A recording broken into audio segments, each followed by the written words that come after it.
హుస్నాబాద్ పట్టణంలోని శ్రీ రేణుకా ఎల్లమ్మ దేవాలయం సమీపంలో ఉన్నటువంటి పోచమ్మ తల్లి దేవాలయ నిర్మాణానికి భూమి పూజ చేశారు.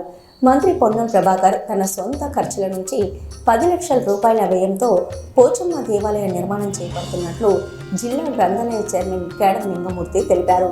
భవిష్యత్తు తరాలను దృష్టిలో ఉంచుకుని దేవాలయ నిర్మాణాన్ని చేపడుతున్నారని పేర్కొన్నారు.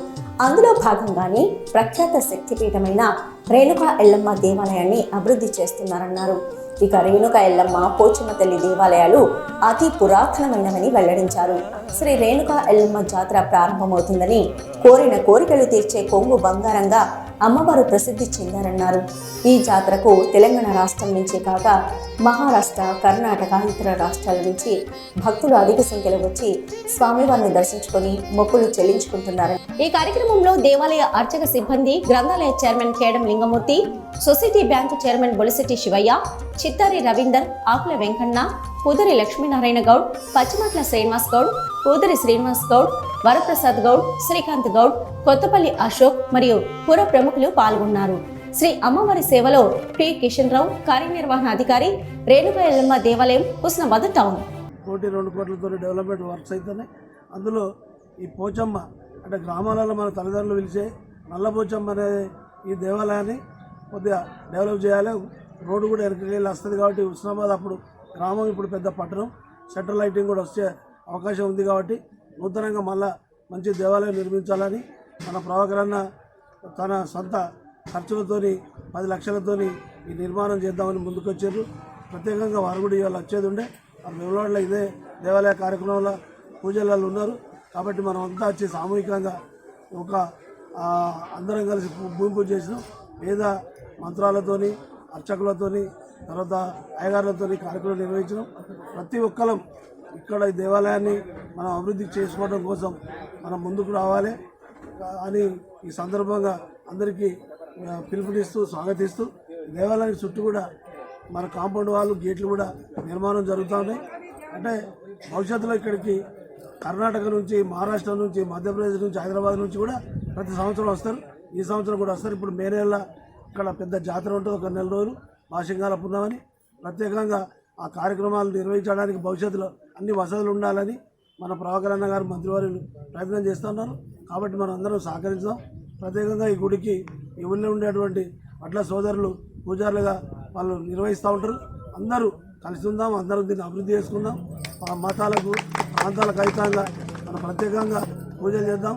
మరి ఏదైతే 766 సంవత్సరాల క్రితం మన పూర్వీకులు ఈ దేవాలయాన్ని మనకి ఇచ్చిపోయారు, ఇంకా ముందుకు తీసుకుపోదామని మీ అందరి సమక్షంలో మీరు అందరూ ముందుకు వచ్చారు కాబట్టి మీ అందరికీ ప్రత్యేకంగా శుభాకాంక్షలు తెలియదు. వాటి మీద పోచమ్మ తల్లి ఆలయానికి మరి హుస్నాబాద్ పట్టణ ప్రజలందరూ, పుర ప్రముఖులు మరి వాటి మీద పోచమ్మ తల్లి అందరికీ పట్టణానికి ఇలవేల్పు. అతి పురాతన దేవాలయము. మరి మంత్రి గారు పొన్నం ప్రభాకర్ అన్న, రాష్ట్ర రవాణా శాఖ, బీసీ వెల్ఫేర్ శాఖ మంత్రులు వారి సొంత ఖర్చులతోటి ఆలయాన్ని పునర్నిర్మాణం చేయడం జరుగుతుంది. వారికి సందర్భంగా శుభాకాంక్షలు తెలియజేస్తూ, మరి పట్టణంలో ప్రజలందరూ ఏ కార్యక్రమం చేసినా మరి తల్లిని దర్శించుకొని వారి మొక్కులను చెల్లించుకొని మరి ఎప్పుడు కూడా సంవత్సరం పొడుగుతా కార్యక్రమాలు జరుగుతూనే ఉంటాయి. ఇది మంచి కార్యక్రమం. అందరం కూడా ఈ కార్యక్రమాన్ని పూర్తయ్యేంత వరకు సహకరించాలని కోరుతూ, దీనికి ఒక నిర్మాణం చేయాలి. ఇది బాగా రోడ్లు డెవలప్మెంట్ అయిపోయినాయి, గుడి లోపలికి పడిపోయిందని చెప్పి మన మంత్రివర్యులు ప్రభాకర్ గారు దీనికి మళ్ళీ పునఃప్రతిష్ఠ చేయాలనేటువంటి ఒక సంకల్పంతో ఇలా కొత్తగా నిర్మాణం చేయడానికి దాదాపు ఒక 10 లక్షల రూపాయలు ఆయన సొంత ఖర్చు, ఆయన ఇంటి నుంచి, వేరే గవర్నమెంట్కి సంబంధించినవి కాకుండా సొంత ఖర్చుల నుంచి ఆయన సొంత పైసలు ఇక్కడ గుడి కొరకు కేటాయించడం జరిగింది. ఈరోజు మంత్రి గారు వెమ్లవాడలో గౌడ కమ్యూనిటీకి సంబంధించినటువంటి ఒక బిల్డింగ్ ఇనాగ్రేషన్ కొరకు అక్కడ ఉండటం వల్ల ఈ కార్యక్రమానికి రాలేకపోయాడు. మంచి కార్యక్రమం. ఇక్కడ ఉన్నటువంటి భక్తులకు ఈ యొక్క మంచి అవకాశం ఉంటుంది. దాదాపు ఇది హుస్నాబాద్కు సంబంధించిన ఇలవేల్పు ఈ పోచమ్మ కాబట్టి ఒక అవకాశం ఇచ్చినటువంటి ఈ కార్యక్రమాన్ని దిగ్విజయంగా చేస్తున్నటువంటి మంత్రివర్యుల గారికి శుభాకాంక్షలు. వాళ్ళకు ఎల్లప్పుడూ కూడా ఆయురారోగ్యంతో ఉండాలని చెప్పి, ఆ పోచమ్మ ఆశీస్సులు కూడా ఉండాలని చెప్పి. దేవాలయ ఆవరణ లోపల ఉన్న పోచమ్మ తల్లి గుడి పురాతనమైనది కాబట్టి శిథిల వ్యవస్థలో ఉన్నందున మంత్రి గారు దీన్ని బాగా ఆలోచించి ఆ సొంత ఖర్చుతోనే దీన్ని ఒక 10 లక్షల వ్యయంతో ఈ గుడి కట్టిస్తానని ఆయన ఒప్పుకొని శంకుస్థాపన చేయడం జరిగింది. ఈరోజు ఈ ఎల్లమ్మ గుడి కాడ చుట్టూ పహారీ కూడా కానివ్వండి, ఇక్కడ షెడ్డు వచ్చిన వాళ్ళకి నిర్మాణం కానివ్వండి, అందరికి కూడా ఆయన శాశక్తుల ప్రయత్నం చేసి ₹1,00,00,000 హేమంతో ఇక్కడ చుట్టూ పహారీ కూడా కట్టడం జరిగింది.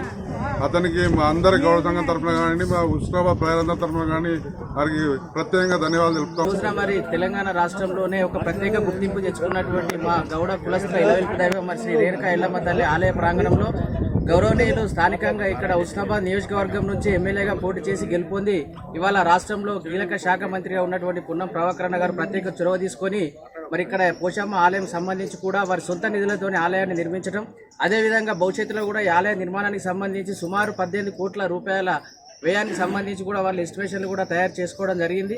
మాకు పూర్తిగా నమ్మకం విశ్వాసం ఉంది. శ్రీ రేణుకా ఎల్లమ్మ ఆలయానికి సంబంధించినటువంటి అభివృద్ధిని గౌరవ శ్రీ మంత్రి పొన్నం ప్రభాకరన్న గారి ఆధ్వర్యంలో మేమందరం కూడా గౌడ కులస్తుల సబండ వర్గాలను కలుపుకొని ఈ ఆలయ అభివృద్ధికి ముందుంటామని కూడా తెలియజేస్తాం.